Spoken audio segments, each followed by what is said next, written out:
So welcome everyone. Welcome back to session 2 of Empowering Literacy, Building a Collaborative Approach in British Columbia. I'm Alicia Smith and I'm the Executive Director of Dyslexia Canada. And I'm joined here tonight by my wonderful colleague MJ, who will be helping out with the chat. Just a little bit of housekeeping before we get started. If you have questions during the session, please use the chat function to communicate with us, and we'll be asking some questions at the end. And with that, I am going to turn it over to our very capable and wonderful host, Melanie.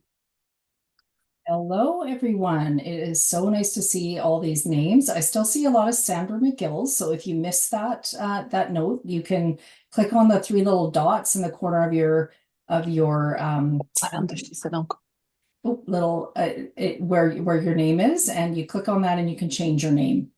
I was just a mix up with the link that was sent if you just joined and you missed that. All right, so yes, session 2. Welcome everyone. If we can move to the next slide.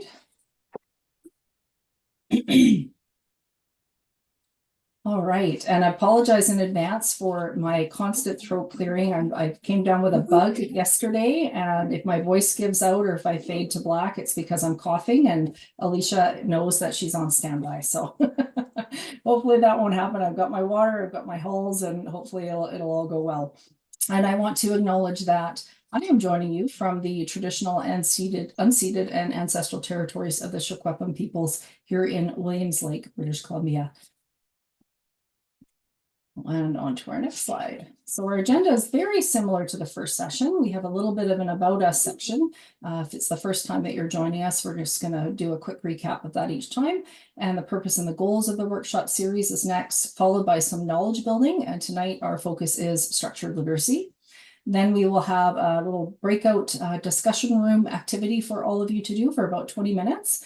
And just a quick note about that, if you're new to this topic and you're nervous about saying something that you shouldn't say, or you're just unsure about what to say, you want to be in a don't duck out because it's a discussion room. Still, you can join and just kind of be in the background. It's totally okay. But if you do decide to step away, join us back again for the panel discussion. Because it's definitely worth sticking around to the end because we have prizes, of course. So please do join us for the panel discussion as well. We've got some amazing educators from all around British Columbia joining us tonight. All right. So a little bit about me. If you don't know who I am, I'm a school psychologist at the moment. I'm actually a certified teacher as well. I've been practicing school psychology in BC since 2012, and before that I was a special education and classroom teacher in the Lower Mainland and in more remote regions like Haida Gwaii and living in Terrace Coast Mountains, and I've been in the Williams Lake area for some time. So I've been a school psychologist since 2012 and was a teacher from 1999 until that point. I'm currently also a senior instructor at the School of Education at UNBC. And yeah, I'll pass it over. Sorry, pass it over to Alicia. I'm going to blame the cold medication every time I blank out. It's all good. And I'm Alicia Smith. I'm the Executive Director of Dyslexia Canada. And Dyslexia Canada, for those of you who are not familiar with us, we are a national charity, and our mission is to ensure that every child with dyslexia receives a fair and equitable education.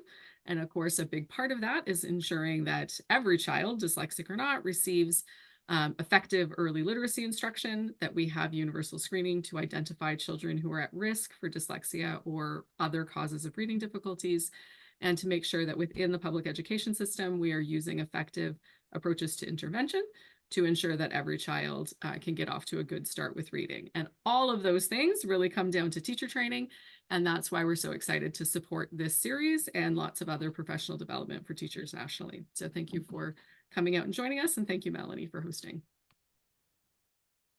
Purpose and goals of this workshop series.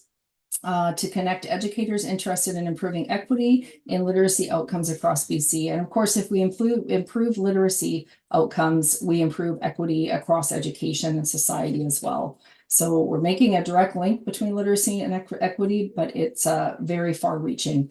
We're also hoping that we can celebrate successes, and we will definitely be doing that tonight with our panelists.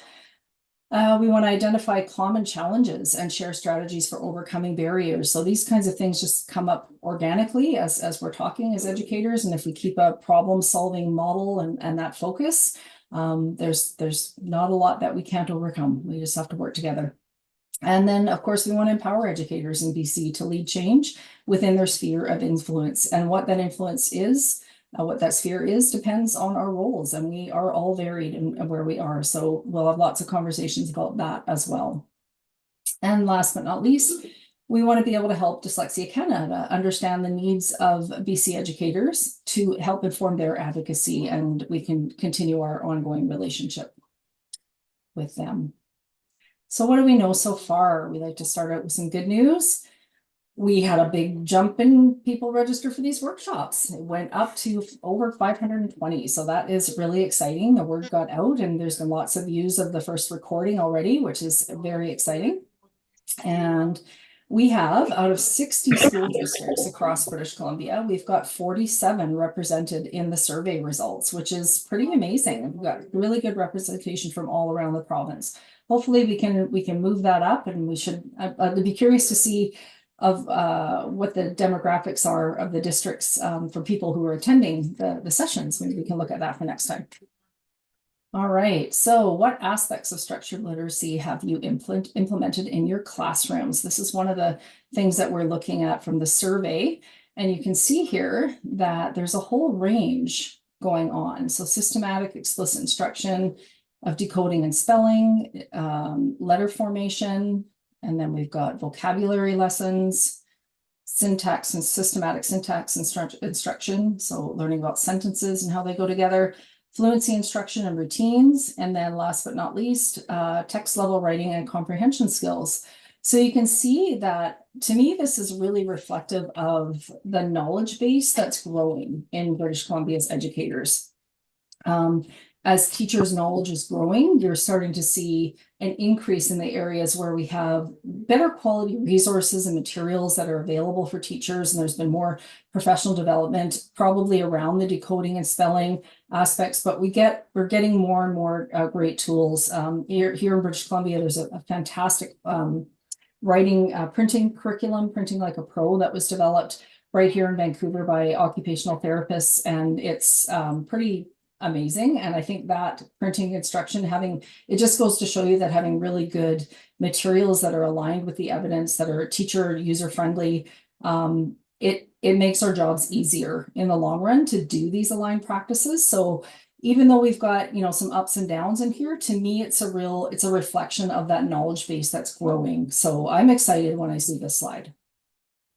Let's check out the next one. Okay, so now we've got some Menti questions for you again. And so if everybody can use their phone or join at menti.com and use that code to connect in, I'm going to let Alicia take this next bit and guide you through those questions. Okay, so I'll just give everybody a second to open up the Menti. You can, whoops, sorry, I've just got to get my other screen with the Mentimeter on it. You can answer the first question. See how many people have responded. Okay, I'm seeing people respond. So far, so good. Here, let me just share that screen. You can see the results coming in. So far, this is obviously an easy one. We have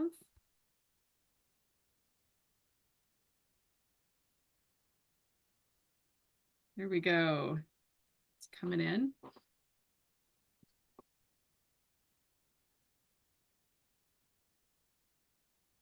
Excellent. So we've had 80, 87, 88 responses so far. So that is great to see that come through. So I think that was loud and clear from last week's session. I think Melanie did a great job of helping understand what the science of reading is. All righty. And then our next Menti question is a word cloud, because I love word clouds. So when you see the science of reading is not, enter the first three things that pop into your mind into the Mentimeter, and we'll start to do only phonics. I love it. We'll start building a fun word cloud here that everybody can see. So we'll just give you a minute to participate in this one.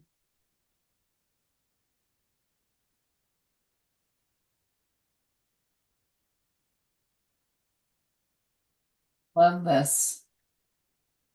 Anita Archer talks about the importance of having non-examples, right? Things that are not, that are examples of what things are not to help solidify things. So this is a great This a is great so much example fun. of that. Yeah. It's not a program. It's not only fun. It's not boring. It's not prescriptive. It's not one size fits all. It's not a Love pendulum it. swing. I love it. This is Guess the great. whole word. Yeah. Wow. It's not a phase. It's not an opinion. It's not impossible to implement. I like that one. Whoever put that one in there. It's not colonial. We heard that loud and clear Oh, is that last but time. that's great. It's not a Yeah. TikTok trend. I like that. It's not fake news. This is quite fun. Not excellent. Okay. Great. Thank you everybody for that. So Can we screenshot that? That's really cool. We need to save this. yeah, we do. At the end, I can go back in and I can get the Oh, results. good. So Okay, that's we'll get great. it. But if anybody wants to take a screenshot of that right now and stick it on Twitter, feel free. Make it into a shirt. I love it. Excellent. Poster on all Okay. our walls. Well, thanks Love it. everybody for participating in that. We'll just get back to the slideshow. And here we are. Just gave me an idea to make a science of reading calendar, right? So you can flip through and have like inspiration for every month. Great. That'd be a great one to have on the top. Okay, so just to recap, clearly we've got a lot of people here that have grasped this already. But one of the goals of this series is to record the sessions so that these key takeaways, like the Read Lion's top 10, and these key takeaways about the science of reading can be shared beyond this series. So let's recap one more time. What is the science of reading? It's the entire body of research examining reading development. So this is looking at fields of study that include all kinds of psychology, all the branches of psychology, cognitive psychology, neuropsychology, school psychology, as well as branches of education, special education, looking at speech and language pathology, linguistics. There's multiple fields that the science of reading draws upon. And that research spans over 50 years. So we're looking at a huge body of knowledge, and it uses the hierarchy of evidence to draw conclusions about how people learn to read and which practices are most effective. So all kinds of research are included and considered, but you're definitely looking at, meta-analysis and the whole collection of scientific information to draw the most valid conclusions that you can. So the science of reading is not, definitely not. These are narratives that we often hear in our circles, and all of these are inaccurate. So let's just review them one more time. So it is not an ideology or a philosophy. It's not a fad, a trend, a new idea, or a pendulum swing. It's not a political agenda. It is not a one-size-fits-all approach, and it is not a program of instruction or scripted curriculum. And it is not a single specific component of instruction, such as phonics. So before we move off of this page, I just want to make a little note that when we hear these arguments and these narratives kind of out in our communities, whether they're coming from our colleagues or parents or different administrators or professors or people that may be in our worlds, it's good to know how to, it's hard what to think on your feet to come back with something or to counter it in the moment. And I just want to point out an excellent blog post by Dr. Pamela Snow from La Trobe University. I'll send the link and we can put this in the notes, or if people know of this, they can maybe put the link in the chat. But she basically set it up like a bingo card and put out all the possible arguments that you might hear. And then she provided the rationale for why those are not good arguments. And there ended up being about 25 things that you come up with. So it was a couple of years ago, but I'll definitely find that link and we'll put it in the show notes. Because I know for me, I think about this and I talk about it all the time, but even I get caught off guard when something comes up and I'm not expecting it. So when we think through these arguments, it can be helpful to have that. There you go. Somebody put it in there. Balanced literacy bingo. That was what it was called. Yeah. So some really great rationales in there to help us dispel those narratives that are just not true. So adding to our puzzle, so we're problem solving. We're dealing with a puzzling situation and we're working towards solving a problem. So we're starting with the knowledge base, that's the science of reading. And now tonight we're going to be talking about structured literacy, which is the next piece of the puzzle. So structured literacy is an evidence-based instructional approach to teaching reading and writing skills, informing both what is taught and how it is taught. So we're going to dive into that tonight. So what is structured literacy? So everything that we're going to talk about tonight, if you want to dive deeper into this or you want to share this information and you aren't sure where to start, this is an excellent article that kind of sums everything up, and it's linked as well. It's in the show notes and it's an active link here, so you'll get access to that. And so it is, as mentioned, it's an approach to instruction. It's not a specific program. And often when we hear those arguments, people will say that it is scripted and it's one size fits all. But when you really understand what structured literacy is, you very quickly come to realize that that's not the case. It is very much aligned with the science of reading. And that's why not everything is going to be identical, right? So you will find things that have maybe a slightly different scope and sequence. The science is not exact. There are certain things that we know for sure, like things that we shouldn't do, but in terms of what we should do and what works, especially when we're bridging research to practice, that's all still developing. So you will get variation, but when we're talking about structured literacy, if it's designed well, you can feel fairly confident that it will be aligned with the science of reading. And that's why your knowledge is really critical to know if it is actually aligned. So structured literacy defines what is taught and how it is taught. So let's go on to the next slide and we'll take a look at Scarborough's reading rote. So Scarborough's reading rote, developed by Hollis Scarborough in 2001, looks at the different components that are woven together and involved, and they're developing continuously. So this isn't a hierarchy. We don't start with phonemic awareness and end at semantics, or we don't start with word recognition and end on language comprehension. These things are all developing simultaneously. It doesn't necessarily mean that you are teaching everything simultaneously all at once. It really depends on what it is that you're teaching, which aspect that you're teaching, but definitely a lot of it can be woven in through a lot of cross-curricular. So for example, if you're teaching vocabulary knowledge, you're looking at semantics, you're looking at morphology, you're looking at orthography, how we spell those words. But you want to do that in a context that makes sense and that's meaningful for the students. So to teach those things within the context of your social studies unit that you're doing, or your science unit, or a novel that you're studying, rather than doing worksheets on these are your vocabulary words. I don't know, I'm probably dating myself, but when we received those worksheets and when we were in school, it was write the word, write the definition, the dictionary definition of the word, get a thesaurus out, write another definition, and then use it in a sentence. And that was your vocabulary. But structured literacy is really looking at it in the whole context of Scarborough's rote and how we can develop those things. Some of the things definitely need to be taught more directly when we're talking about developing phonemic awareness. For example, you notice the reading rote says phonological awareness, and on the side it says phoneme awareness. And that's because we know that of the large umbrella of phonological awareness, phoneme awareness is the most important aspect for linking print to speech and speech to print. So we want to make sure that we move to that as quickly as possible.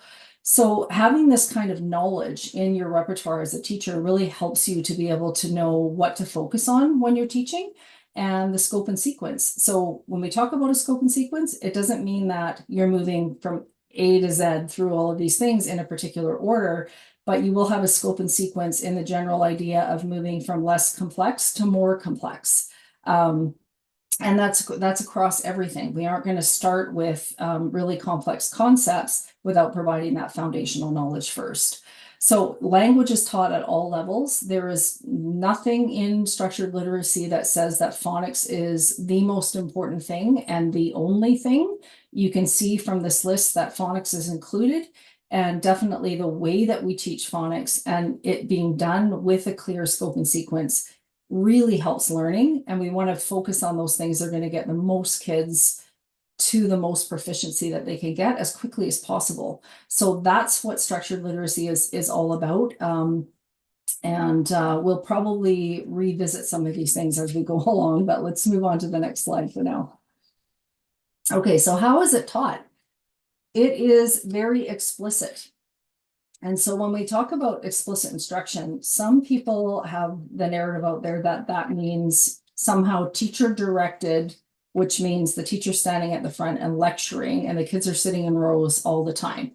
But explicit instruction is actually about when you're learning something and you're a novice and you don't have the knowledge base yet, it's not making any assumptions about what you know. It takes away any of those barriers and any guesswork that a teacher might make about what a student's knowledge base is. And it uses information from screening as well to make sure that you are teaching the things that the student actually doesn't know. So explicit instruction is really about looking at what skills your students have. Don't make any assumptions and actually show them, model what it is that you're supposed to do, practicing together, and then giving students time to practice as well. So there's a lot of it's not, when I think about explicit instruction, I automatically think about Anita Archer, and Anita Archer is sort of the person who's associated with the model of I do, we do, and then you do. But often explicit instruction is I do, oh, I do again, because you weren't listening. And then we do, you do. Okay, no, wait, let's go back. We do some more as a group, and then you do. So it's very responsive to what the student needs. And there's a lot of back and forth. There's a lot of engagement. I've never seen, and I've never done explicit instruction where there hasn't been a lot of engagement. I don't think you're doing it if you are doing all the talking and the students aren't modeling things back to you. You can't get the feedback that you need, and you can't give the feedback without the students being involved. So definitely explicit instruction and systematic. Systematic just means that you are moving from a scope and sequence, you're moving from less complex to more complex, and that you have an understanding of the learning progressions behind what it is that you're teaching. So if you want students to learn how to write paragraphs, or you want them to learn to write compare and contrast essays, they have to have a foundation in the understanding of sentences. So if you're missing that piece, it's really difficult to jump right to paragraphs and essays unless you're going to do some teaching, making sure that students really understand sentences. It's cumulative, so it builds. We often think about things being cumulative more in mathematics, that you have to learn these foundational skills. Sometimes we don't think that way, but in reading and in literacy skills, it's cumulative as well. So we're building on a foundation, and we're progressively moving to more things that are more and more challenging. It is hands-on, engaging, and multimodal. And you'll see that multimodal is linked there. This has nothing to do with learning styles. So when we talk about making sure we are using auditory, visual, or kinesthetic in structured literacy, learning styles is actually a debunked. It's one of the most popular myths in education. And so we want to make sure that we aren't just including things to get kids moving, or including things so that they're seeing something and hearing something. Multimodal is really about making sure that the students, what you are doing is linked to what you're teaching. So for example, if you are teaching the phoneme awareness of the sound for the letter F and the sound for the letter V, or F and V in our language, if you ask students to put their hand on their voice box, mine's fading, but if everybody does that and you make a sound like the beginning of F, and then you do a sound at the beginning of violin, you can feel your voice box turn on. So when you ask students to do that, they are feeling, it's tactile, but it has a purpose. It's directly connected to that skill or that phoneme that you're trying to teach. They can see it. You can show them those letters of what those sounds connect to. So there's a visual aspect there. And of course, there's an auditory aspect because you're saying it and they're saying it. So that's multimodal. It's all three pieces. but it is directly connected to what you're teaching. So it's fine to give a brain break and, have your kids stand up and wiggle and do little dances in between and, take them outside and do all those things. But doing those things and then coming in and doing things that are visual and auditory, that's not multimodal. That's you're doing things that are getting kids doing those physical activities. But when we're talking about structured literacy, you want it to be directly connected to your instruction and have a purpose for that. So making letters out of clay or wiki sticks or anything like that isn't necessarily teaching them. It's not necessarily reinforcing that thing that you're trying to teach them. So just when we're thinking about multimodal, that's what we want to think about.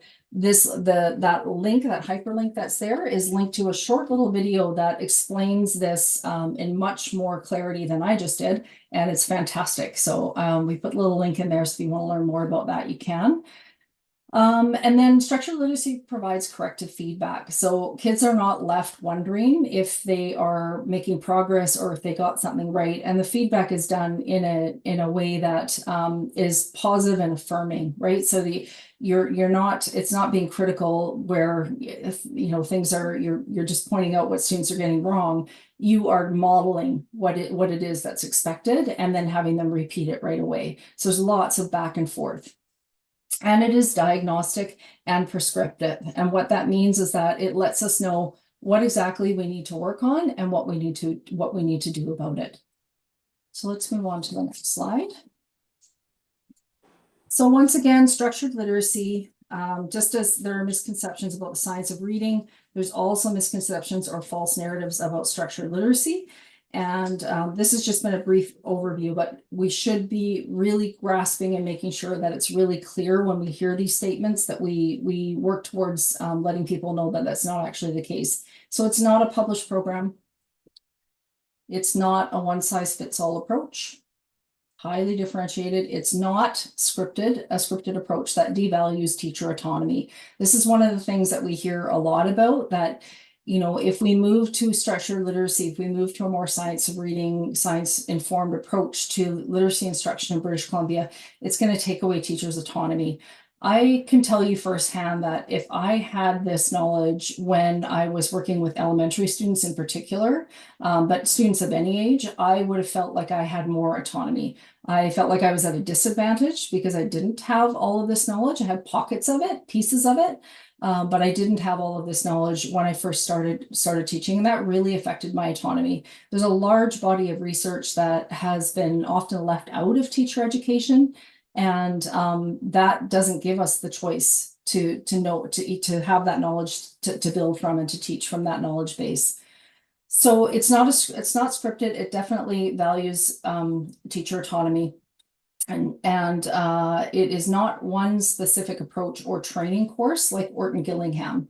So that's the other thing we hear is that, oh, you're going to do this one training and then you're going to know how to do structured literacy. Structured literacy is built on a knowledge base, just like the science of reading. Orton Gillingham may help with that knowledge base, but it is not going to give you everything that you need. And a lot of training courses won't do that. So you have to understand the science in order to be able to actually implement structured literacy. It is not phonics or decoding only. Definitely not phonics or decoding only. As you saw from the rope, there's multiple aspects of literacy. All aspects of literacy are included in structured literacy. And it's not at odds with culturally responsive pedagogy. We heard very clearly from the First Nations School Board of the Yukon how to not teach according to the scientific evidence is actually more damaging than not. So it's really important to make sure that we challenge this narrative and make sure that we are looking at what the science tells us about how human beings learn to read, and then we use what we know about the cultures of the students in front of us, their languages, in order to tailor that to those students. So knowing the science doesn't take away the art, that's for sure. And it is not a scourging of play, joy, or rich, authentic literacy experiences for children. There's lots of read alouds. There's lots of opportunities for kids to choose. And there's tons of fun. If you're doing explicit instruction and you're engaged in in delivering this in a way that is age appropriate for students, it can be very fun and very joyful. It's very fun to learn to read, for sure. All right, so I think we're at the point where we're going to break you out into groups. So the breakout groups will be automatically assigned. Please introduce yourselves and encourage cameras to be turned on to promote dialogue. But I do want to stress again that if people are feeling like they aren't sure, don't not join if you're worried about having to have your camera on or you're going to be put on the spot. Please just stick around and listen to the conversations. But if you do decide to step out, come back and join us in 20 minutes for the panel.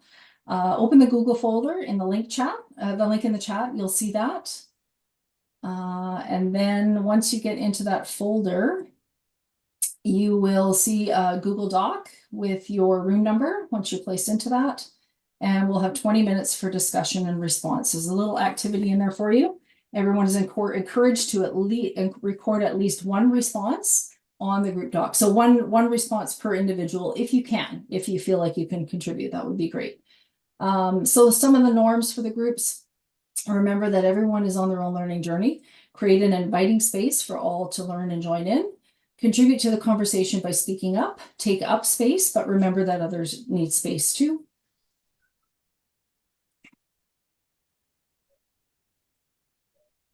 And be cognizant of different experiences. Consider what you can learn from engaging with other viewpoints. And engage critically with the content. Do not allow your first thought to be your only thought. And there's the link I see in the chat.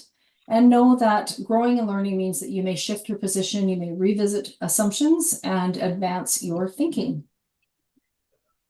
So we hope everybody has a great chat, great time in the activity, and we will reconvene in 20 minutes.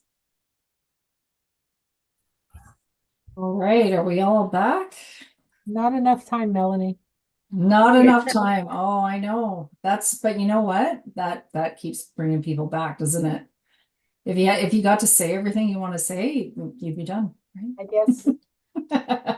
We were watching the responses go into the Google Doc, and that was really fun. So thanks everyone for yes. Yes. So just a couple of things as people are coming back. Somebody had asked, direct message me, and I thought I would put it in for everyone. I mentioned a program called Printing Like a Pro, developed at Vancouver Children's Hospital. So I put the link to the PDF of like a overall description, and then the link to the actual program is in there, and it's free. Okay, so it's free. It's really, really good stuff. My student teachers were all practicing their perfect letter formation, even the ones that are wanting to teach older grades. I said, doesn't matter. They got to be able to read your writing on the chalkboard. So they were practicing like crazy. And some of them were absolutely stunned at how they've been doing it wrong. It's pretty funny. The other link I put in, somebody asked about the multimodal video. So it is linked in the slides, but I did put the link in there as well for those of you that just want to click it and have it in your tabs. I know I have usually about 50 tabs open with things that I want to watch and explore. Okay, so we're going to move right into our panel discussion now.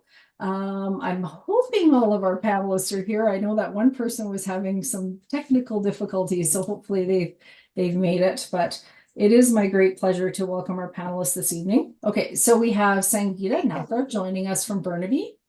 We have Megan McDonald joining us from Victoria, Erica Roberts from Cowichan, and Kate Lyon from Prince Rupert. So these BC teachers were selected because they have been developing their knowledge of the science of reading and their skills with implementing structured literacy in BC classrooms, K to 12, so different grades.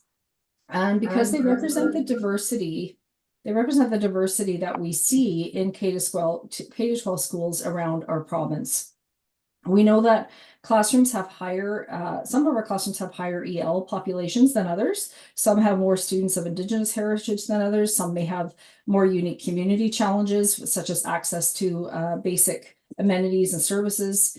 And some have multi-grade and multi-age compositions as well. And some we see varied, all kinds of different class compositions with the students who have various exceptionalities. So this diversity is British Columbia. It's everywhere. And these panelists, I think, give us a pretty good representation of what structured literacy can look like in these different types of classrooms that we have.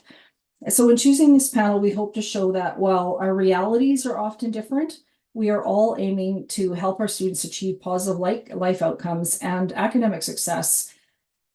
And proficient literacy skills are a key part to those successful outcomes, no matter what the specific demographics or circumstances are for our students. These are some common goals that we have.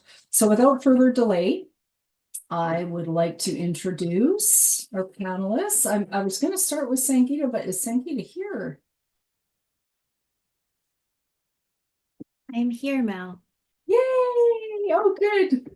Okay, so Sangeeta, tell us a little bit about who you are, where you're from, and what was your path to the science of reading and structured literacy? Okay. Hello, everyone. My name is Sangeeta. And before I say anything else, I just want to say that I'm joining from land that falls within the shared ancestral and unceded territories of the Hunkaminam and Skokomish Snitcham speaking peoples. I am currently a primary classroom teacher in the Burnaby School District. I've taught here for about 11 years. My school community is culturally and linguistically diverse. We have a greater than 80% English language learning population and approximately 40 plus different languages spoken in a school of less than 300 students. Structured literacy was brought to me by a colleague probably about 2 to 3 years ago. So I'm quite new to it. She just recognized that my practices were not really scientific or evidence-based and knew that equity, especially within the education system, is really, really important to me. And because of the link between literacy and equity, she thought that I would probably like to learn more of this area. And I was trying to teach myself about this, and I was joining online groups and watching videos and listening to podcasts and reading articles and doing all the things. And I just found myself spending hours and hours and hours on it and feeling so overwhelmed. And then by chance, I happened to see a post about the Vancouver Island University LLL grad diploma program and decided that there are people out there who are much more knowledgeable than I was trying to be, and that they could tell me what to study and kind of how to proceed in my journey. And so that's what brought me here today. Fantastic. Yes. And I definitely know you as one of, actually, that's a theme. We didn't plan it, but all of our panelists tonight are participants of the LLL grad program at VIU. So that's very cool. All right. I see Megan popped up on the screen. So let's go with you next.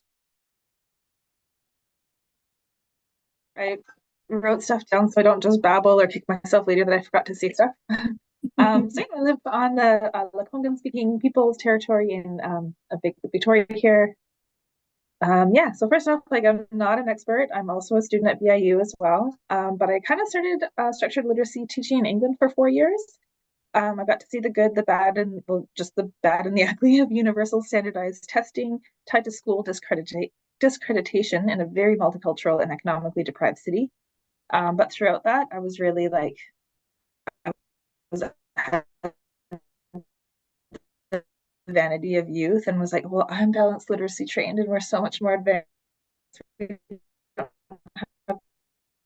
Megan, we're losing you. Since Sorry, I'm sorry to interrupt you. Is Megan's feed choppy for everybody else, or is it just me? Okay. So Megan, I'm going to pause training, you. not this antiquated phonics. When I returned to Canada and started working, oh no. Oh no. Yeah, I'm going to pause you, and I'm not sure if it's what the issue is with your feed, but it's coming through as very choppy for everybody. We're not getting what you're saying. So maybe we'll have you log out and then join back in. And then we'll just move on to our next panelist for now, and we'll come back to you. Sound good? Okay. All right, so let's go on to Erica Roberts. Hi, everybody. My name is Erica Roberts. I'm coming to you today from the traditional and unceded territory of the Coast Salish people, specifically the Cowichan Nation. I have been a teacher in the Cowichan Valley for 20 years, and almost all of that time it's been at the intermediate level. I currently teach grade 4-5. I'm also a very strong union representative and advocate, so I spent 5 years just prior to COVID as our local president, and I'm currently our local vice president. I was definitely hearing a lot through those years from members on the ground about the struggles of support for literacy, et cetera. When I went back into the classroom after working full-time in the union office, it was the decline of literacy was quite highlighted, and I knew from the district data that literacy levels in Cowichan were on the decline. As a grade 4 teacher, I will admit I made the assumption that the students should come to me knowing how to read, and that just is not the case anymore. And so I just didn't know how to help them. How do you help them? You don't leave university knowing how to teach, how to read, and more students are coming to me and they need help. And for those of you that don't know, hopefully we all do, but the professional standards for educators in BC, they do require us to reflect and improve our teaching practice. And they specifically say with learning that is informed by research. So I reflected and came to the conclusion that no amount of questioning or complaining about how or why this has happened was going to help my students, nor was sending them all to my learning assistance teacher, who is already stretched far, far too thin. And so I set out to learn as much as I possibly could about literacy. I began seeking knowledge from colleagues who had already delved into the science of reading. And then, like Sangeeta and Megan, last year I enrolled in the VIU Literacy, Language, and Learning Diploma Program. So Thank you. Thank you for sharing that. Okay, let's move on to Kate. Tell us about yourself, and your journey. Amma Upal, good evening, everyone. My name is Kate, and I'm learning alongside you today from the traditional and unceded territory of the Tsimshian and Semitic-speaking peoples who have been stewards of this land since time immemorial. I teach in School District 52, Prince Rupert, and I'm a born and raised girl, and I married a born and raised boy, and we chose to stay here and raise our family. And so we're on the northwest coast of British Columbia, not to be confused with Prince George, which is to the east of us. And I'm teaching kindergarten right now, currently, and have been for the past several years. And prior to that, I was in non-enrolling positions that had something to do with literacy, either ELD or literacy support or teacher librarian.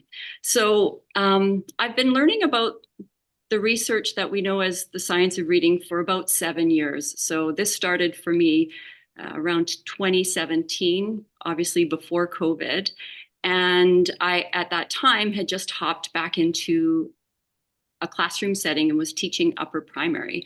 And it became very apparent very quickly that I had a very complex classroom, that 3/4 of the students were not close to reading level and had significant gaps in reading and writing skills. And so I really just had no experience in dealing with that kind of issue with so many children in one classroom before. And so I was beginning to feel very vulnerable, knowing that, you know, I had years of successful teaching experience, but this particular class, I didn't know how to help the kids. I didn't have the information. I didn't have the tools. I didn't have the knowledge. And it was nothing I'd ever experienced before. So I turned to a friend of mine, a colleague who was teaching in another school. And I said, hey, this is what I am requiring to do in the classroom, and what direction can I go, and where can you sort of point me to more information about how to support the kids in my classroom? And so he replied in an email and he said, have you heard of this thing called the science of reading? And it was just a gentle segue into this wonderful learning journey that I have been on. And he included an article about phonological and phonemic awareness, as well as a link to Nancy Young's Ladder of Reading. And so that's really where it started for me. And from that, I managed to put a team together at the school I was at the time, and we did a NOI inquiry on foundational skills in primary reading and writing. So, and now we're here. That's fantastic. Okay, Megan's back. Okay, let's try it now. Hopefully we have a stronger connection. I left off on the worst part too. So I was in England for about 4 years, teaching like really beyond structured literacy, but phonics and everything that goes with that. But then when I came back to Canada, I got a position in grade 6-7 class. I did a bit of learning support too.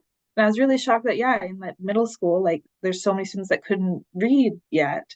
And there was the attitude was kind of like, oh, well, they're designated, or like, oh, well, they're gray zone, or kind of like labeling the students, but no skills on what we can actually do with our time with them. There was very little like answers. There's a lot of kind of like complacency around what to do. But like I was like, you guys, like my grade 2s in England like did better than this. And like, you know, they also couldn't speak English. They also couldn't do this. And so this kind of like, I just was very unsettled with the kind of excuses, or the not excuses. I mean, everyone means really, really well. But just the status quo and being like, no, like we can do better. There are ways to do this, and then trying to find it. And yeah, then had a lot of years of being really frustrated, and then started the literacy program at BIE. It's been better. Fantastic. That must have been really interesting coming from England, where they have been looking at this for much longer than we have, and are now, you know, well into it and seeing the changes. To be there when that shift was sort of first happening over there must have been fascinating. But yeah, fantastic. Okay, so now to ask each of you, I would like you to kind of follow along with what we did in the breakup group and tell us one thing that you have shifted. And it can be recent, it can be something from the beginning. You decide one thing that you shifted, and what have the results been? What have you noticed? And I don't know if we want to go in the same order. We can. Let's do that. Sangeeta, let's start with you. Okay. I am very new to this, so I would like to say that I'm trying to start a little bit small, just to not overwhelm myself. I thought I'm thinking of 3 things. 2 of them kind of connected and one not. So I'm sorry. I know you said one, but hopefully they're connected enough. I think the one thing I would say is the way that I assess, so that I understand what I need, like the skills that I'm trying to identify the skills that students already have, as well as skills that need to be taught. And so the way in which I go about trying to assess that has changed for me. I think one of the biggest thing which is connected to that is then being able to follow a scope and sequence, and just following a scope and sequence. I was very random before, and I didn't really have a reason behind what I was teaching and when I was teaching it, or how. Like, I think I thought I really was, but in hindsight, I don't really know what was guiding me in that. So a scope and sequence has really helped me. I think the last little thing that I think of is, and you touched on it earlier, is just explicit instruction in things like print formation. Things that I took for granted that little ones need repeated instruction and reminders for. And I've been teaching upper primary, so things that I was just like, yeah, they know how to hold the pencil, or yeah, they know how to print this letter. And for me, especially with students who are new to English and the language, or if they're coming from a different, like a script-based alphabet, and just not knowing this or having the same type of formation, just really needing to instruct that and be explicit in the instruction of how you do that. That's excellent. And I see some, since you were talking about printing, I see some questions around the printing like a pro. It sounds like the links within the PDF are not working. I will find the direct link to printing like a pro. There, somebody's got an extension, but I'll put that in there. So don't stress. You won't leave without that, I promise. So Sangeeta, have you noticed with your students, since you've shifted, like anything in terms of their engagement and their ability to do what you're asking them to do? Yes. Yes, absolutely. I think for me, one of the biggest things is their growth, but also their confidence and just willingness to try and to try without needing me to be right next to them all the time. Especially our little ones who are coming in. Often too, they're moving from another place in it's a completely different environment and culture shock and all of those things that come along that are just so much more difficult than an everyday coming to school situation. So especially for those kids. And also because if I'm not giving it to them, where are they going to get it from? So if we're not giving them foundational skills, they're not going to magically just pick up on it. So for me, like in that case, yes, for the students, huge growth and especially in confidence. And then also for me as a teacher, just I think the results for me have also been a feeling of relief, of just like finally feeling like I have found something that I feel like I'm moving them in the right direction, or that I am giving them skills and that I am helping them to learn the things that they need to learn. I personally believe literacy is the key to success in all areas of breaking down barriers and understanding systems and being able to dismantle systems. You can't dismantle a system you don't understand. And so for me, I'm really quite passionate about that. And so I just feel like for myself, knowing that I can identify a skill and then being able to teach that skill has made a huge difference for me as a teacher. And our classrooms are so complex. They're complex enough. I need less guessing and less just hoping that eventually they're going to get that skill or it will come. And then even just like when I said following a scope and sequence, it is a little piece off of my mind of not having to think of what's next, but just like, oh, it's in a list. It's like, it's systematic. It's just from this one to the next one and that one to the next one. And I just don't have to think about it. And I think we have enough to think about. So. Well, your passion and your dedication is why you're here. So thank you so much for sharing your story.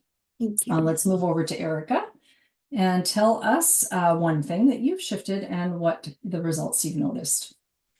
So I 100% agree, Sangeeta. My assessment has changed as well, and that has come from a lot of work that the Cowichan District has done. But before we had that shift of assessment here, I did have I have a very close colleague. She teaches grade 4 or 5 as well. We were feeling the same frustrations, and so we decided that rather than struggle within our own classes with our readers, we would divide and conquer. And so we started literacy groups where we could target the skills that the students were missing and or help the proficient readers go deeper with their comprehension because we do absolutely have proficient readers and we can't forget about them. And so we divided into 2 groups between our class. And that was the start. And then the year after, we had a few more teachers who were interested. And then with the support of our very knowledgeable LA teacher, she suggested that we perhaps use something like a UFly with a very good scope and sequence. And at that point, we had the new assessment tools from our district and using the data to see the knowledge that the students had, and as Sangeeta said, the areas where they are lacking or the need the additional instruction. We divided amongst, there were 5 classes involved, and we had additional school personnel. We divided into 6 groups, and the students were assigned a group according to the skills that they needed to have targeted. And we went through from November until June in these groups with a dedicated 40-minute daily time slot in the morning. And I will admit this time frame was really focusing on the word recognition part of Scarborough's rope. We were responsible in our home class to deal with the other pieces of literacy. It wasn't the only literacy time we had. And that dedicated time resulted in a lot of positives. The students' self-esteem was significantly boosted.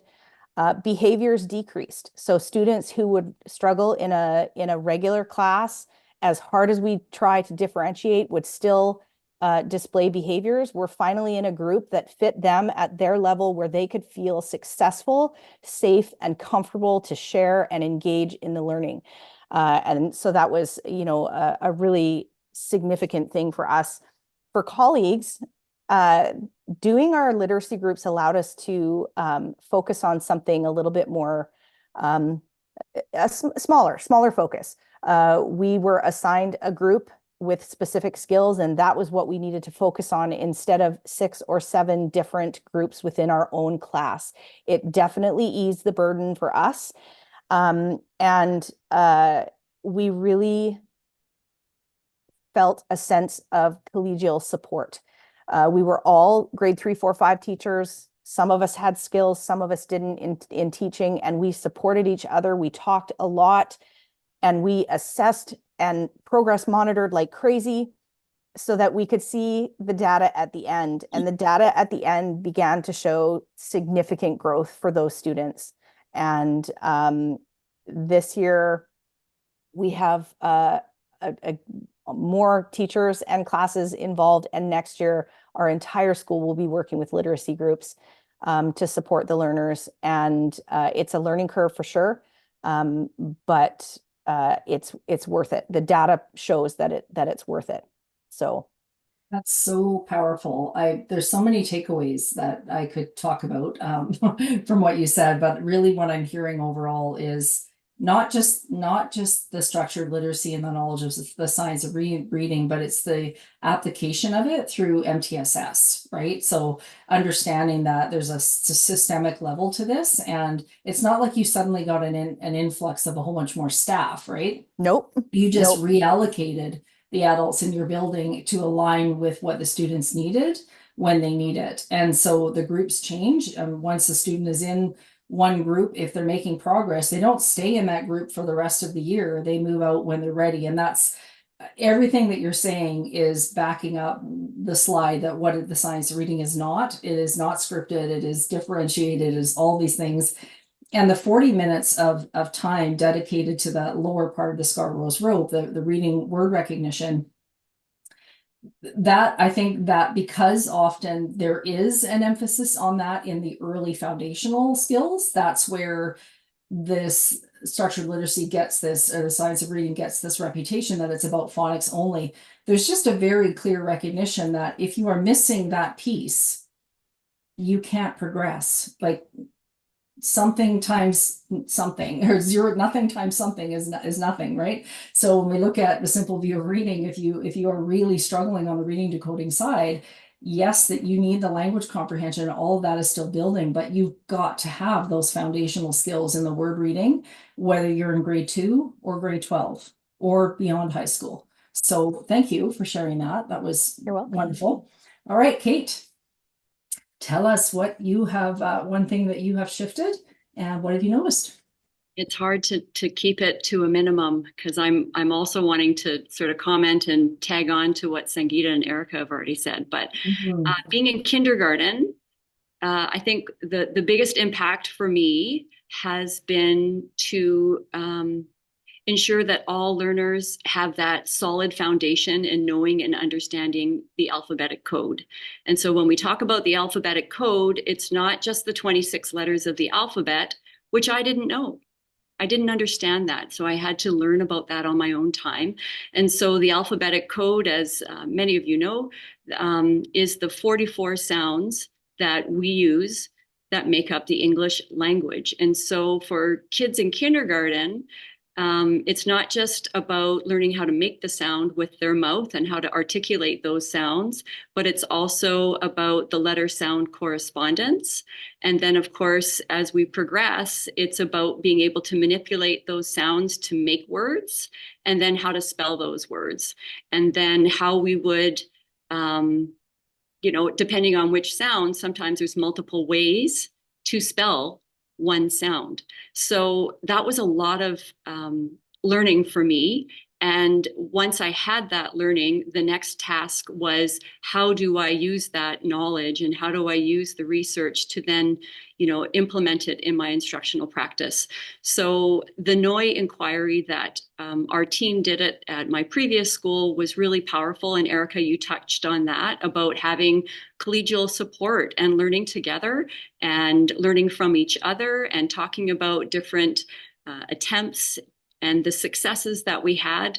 Those were all really helpful in building that network, because as educators, we were learning ourselves, and then we also had to learn how to teach.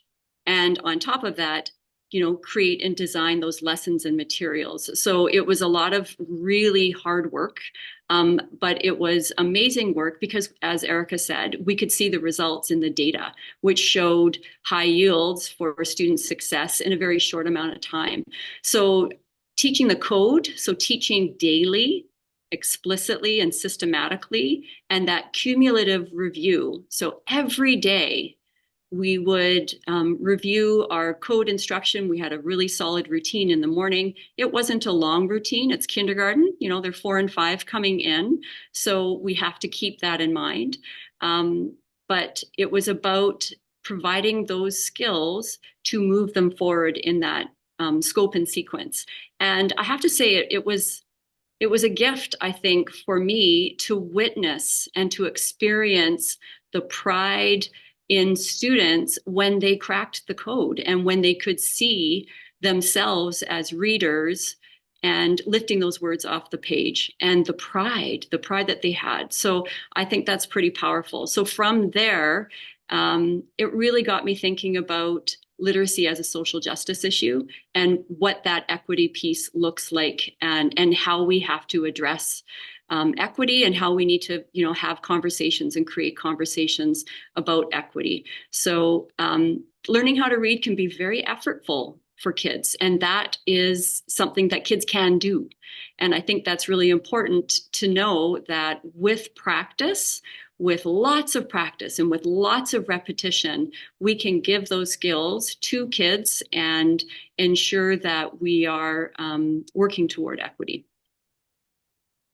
Yeah, very well said. And I have to emphasize too, and I'm keeping an eyeball on the time. I've seen what goes on in your classroom, and I know that you are very passionate, very skilled at teaching the code. But for those who don't know Kate's work in her classroom, she's also very, very focused on developing language and noticing when students are not speaking in full sentences, and making sure that they are getting exposure to all kinds of vocabulary that they may not be hearing, and outside of the classroom. And that's part of the equity piece as well. So there's a lot of talk about the code, and that has a lot to do with the deep orthography of the English language. So looking again back at the rope, English borrows from multiple different languages, from Latin, from Greek, from Anglo-Saxon, from French, and a lot from Spanish now as well. And so we have multiple different ways to spell the sounds in our language. And if we don't start introducing kids to that in those young primary years, when there's a lot of neuroplasticity in the brain, that window closes. And the older they are, the more teaching, the more instruction, the more effort, the more time it takes, and it just snowballs. So there's a perception that, we're somehow not doing right by kids by introducing to the code or asking them to do these things when they're really young. But if you are a skilled kindergarten primary teacher, you're doing it in a fun and engaging way. You're doing it through game, you're doing it through song, you're doing it through story, you're going outside. these are the things that are happening in your class and in all of your classrooms, and it's really inspiring. So thank you for sharing that story. And now on to Megan. Tell us your one thing and what have you noticed? Thanks for the segue of how difficult it is at upper grades, because that's how I feel.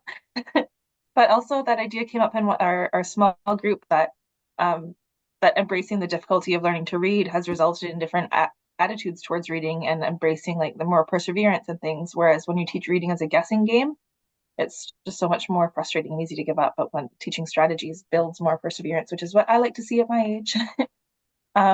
But yeah, so the number one thing that I changed is similar to you guys as well, of better assessment. So specifically an ORF and a maze, because they're so easy. Our school purchased benchmarking, which they're never going to support high school teachers or middle school teachers in release time to look at those. And what I find is that they would just lead to like, yeah, see, I told you they can't read, but not actual anything like usable. Whereas with the ORF, I can do that like, while other students are reading, I can do everybody within a week, and I have that information by the end of September before we start the rest of the school year. And I think if high school teachers knew that it was that easy, I think it would be adopted a lot more often, because it has been so useful. I really love the conversations that it's enabled as you take kids out one to one, or especially like in September when it's so hectic, but to like carve out that time is really useful, and then to follow up with a little mini lesson to figure out like, oh, is this just nerves, or like, is this what can we do here, and kind of like dig into it a bit more. And then combining the two measures lets me see things like when to focus on language comprehension and when to spend more time on fluency, and when to like probe further to figure out what's happening. Because again, like by middle school, we don't just assume that students know how to read, we assume that they would have a designation if they need them. But even if they do have a designation and come with an IEP and everything, even the best IEPs don't have a current like reading assessment attached to them. So understanding how to do that myself has been a big game changer. And then I'm not waiting for anyone to fail. I'm just getting to know them at the beginning of the year. I think intermediate and high school teachers of all subjects would benefit from this information early in the school year. We've got a wonderful colleague, for example. I don't think he's here, thank goodness, because I hope I don't embarrass them. But he knows the students back to front. He could probably name all of their favorite animals, and he's so lovely with all the students. But then we had a conversation the other day in April saying like he just found out that 2 of his students don't know how to read. And he'd spend, 8 months kind of like guessing why they were so avoided, why they were skipping class, why he hadn't like been able to form a bond with them. And then he's like, oh, they don't know their letter sounds. And I just found that out. And it's just like, it's heartbreaking that he didn't just have a tool earlier on to save his like guilt, to save their educational experience, to like just enable better growth from the start. Yeah. The results of shifting are improved relationships are number one. Many teachers think that testing is like anxiety producing or causing, but I really found like the opposite. I found it's been able to, you have a nice conversation around ORF. You have like, you figure out how the student are, sorry, I'm just stumbling, I'm really nervous. But you get to know the students really early. You have a nice conversation. It like reduces anxiety. They feel like, you trust each other and you figure out what they need a bit more. There's, especially for learning our language learners, you figure out if they're just really quiet by like nature, or if they can do the things when they're in a comfortable situation. And it also reduces anxiety by me being able to plan proactive supports later in the school year. If I know who doesn't want to speak out loud, if I know who like can't actually read these things, if I know who's like loves to read them and like is waiting to be called upon, and it just really helps me reduce all those anxieties by knowing the students that well. And again, they don't have that specific information in their files, so if I don't find it, then I don't have it. Yeah, that's It's right. also Yeah. led to better cross-curricular experiences. So often in middle school, students can't read, they just kind of avoid books. They get accommodations to have a Chromebook, or they have online texts, or they do audiobooks instead. And generally they just avoid it at that point. But for me, it's enabled me to kind of like dig into the textbooks a bit more, have more strategies for like partner reading to tackle a science textbook, to look at the vocabulary in science and socials, where you'll actually find morphemes like in the wild, and take some time to like digest those and look at those strategies. And the writing revolution is one. Someone mentioned science of writing would be great, but the writing revolution I think is definitely where to start. and bringing that across the curriculum of like comprehension strategies and understanding how textbook works in order to use it when you're writing, but also understand it better when you read it. And last, I'm a much better judge of where to put my energy. When I actually know what my students need, I'm able to like prioritize and like working with other colleagues, for example, if I'm not like, if you don't know actually what you want and your targets, you end up burning each other out. So if you're on the same page, if you have a structure like MTSS, or you know, if you want fluency, who to target, who to send people to, and they're like, hey, I'm a spare board person, like, where do I go today? And like, hey, this kid, I know for a fact, not only can they like struggle, but I know their personality, that they're open to reading to new people and all of that stuff. It's really like helped me just have that, not laser focused yet, but a lot more focused than before. Yeah. Thank you so much, Megan. And my heart it goes out to you because you're where I was at middle and secondary. That's where I spent a lot of my time. And I know firsthand that kids, they don't come into kindergarten thinking, I want to be terrible at this for the next 13 years, right? I've reviewed so many files and seen kids go from, you know, struggling with reading, but being engaged and hand up and enthusiastic and wiggly, pokey, and maybe, you know, little executive function challenges going on, but engaged and happy, to the older they get, the longer the reading difficulties persist, the more the behaviors become. Then it's no longer struggling to learn to read or struggling with academic. It's has a behavior problem. And so often that is a mask for a lot of this, and it just builds on adds to executive function challenges. So much of what you said, I'm recognizing the time. We're at 8:33. We're already over time. If people want to hang around, that would be lovely. I think if we've got, I don't know, we don't have time for questions from the chat, but we'll do the prize. And then if anybody wants to hang around and ask a couple of questions, I'm more than willing to do that as well. So did we have a winner for our prize? So I know there was some questions in the chat about what was the assessment that Megan was speaking to. ORF stands for oral reading fluency, and MAISE is a measure that's correlated with reading comprehension. So it's found in Acadians and it's found in Dibbles. I'm not sure which one Megan was speaking about. But those are very common ones that are highly correlated, and they're very, very quick. But here's the thing, if you have more questions about assessments, that is the topic of our next session. So make sure you come back and join us next week for that. And thank you again so much to all of our panelists who joined us tonight. I feel like I could keep talking to all of you for like another hour, and I think we need to do we maybe need to do another follow-up because there's still so much to say. And I do apologize for those of you that had questions in the chat and we didn't get to them. And the Printing Like a Pro, did we find a link that works for that? Do I still need to do that? We can put it in the show notes as well, but just want to make sure. Oh, and we didn't say hashtag LitBC 2024. I totally forgot to say that at the beginning. So if you want to tweet about this or send any messages, that's the one to do. All right. Thanks everybody.